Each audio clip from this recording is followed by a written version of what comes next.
It was a quiet afternoon in Maplewood Estates, the kind of neighborhood where lawns looked like magazine covers and everyone waved as they passed by. Alex took a deep breath of the fresh air as he strolled down the sidewalk with Ranger, his German Shepherd service dog.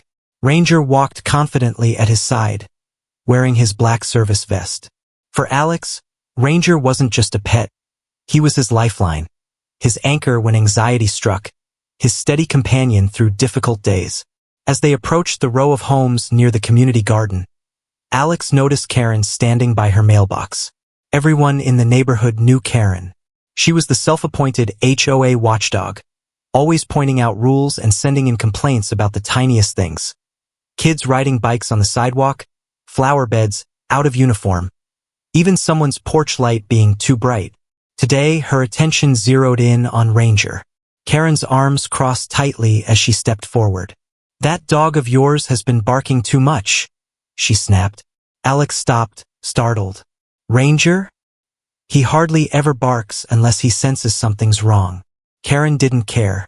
Her voice rose louder, attracting the attention of neighbors trimming their hedges nearby. "I've told the HOA about this already. He's disrupting the peace of the neighborhood." Alex stayed calm. He had learned long ago that patience was his best tool. "Ma'am, Ranger is a service dog. He's trained to help me. He isn't a disturbance." But Karen wasn't listening. She huffed, muttering about people thinking rules don't apply to them. Then, to Alex's shock, she pulled out a spray canister from her gardening basket and pointed it at Ranger. Before Alex could react, a mist burst into the air. Ranger flinched and whimpered, backing against Alex's leg. Alex immediately crouched down, protecting Ranger, his heart pounding. "Stop," Alex pleaded.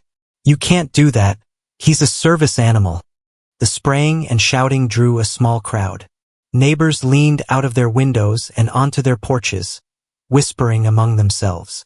Some pulled out their phones, recording the confrontation. A few voices called out for Karen to stop, but she stood her ground, insisting, "If the HOA won't do anything about this barking, I will." It wasn't long before the sound of footsteps approached. A police officer entered the scene, his uniform crisp against the summer sunlight. His eyes moved from Alex, crouched protectively over Ranger, to Karen, still holding the spray can in her hand. "What's going on here?" the officer asked firmly. Alex stood slowly, keeping one hand on Ranger's back to calm him. "Officer, my service dog was just sprayed. He hasn't done anything wrong, he's trained. She attacked him because she thinks he barks too much." The officer's expression hardened as he turned to Karen. "Ma'am, are you aware that interfering with a service animal is a federal offense?" The words hung in the air like a thunderclap. Karen froze, her face draining of color. The confidence in her voice evaporated instantly. I didn't know. I was just trying to." The officer didn't let her finish. "Intentional or not, it's a serious matter. Service animals are protected by law. What you just did could carry heavy consequences." The crowd fell silent. For once, Karen had no comeback, no sharp remark. She stood there, pale and trembling, as the weight of her actions sank in. Neighbors who once feared her endless HOA complaints shook their heads in disappointment. Alex gave Ranger a gentle pat, his voice calm but firm. "Let's go, buddy." He didn't need to argue anymore. The truth had been spoken for him. As he walked away, Ranger close at his side, Alex felt a small measure of peace. That day became a turning point in Maplewood Estates.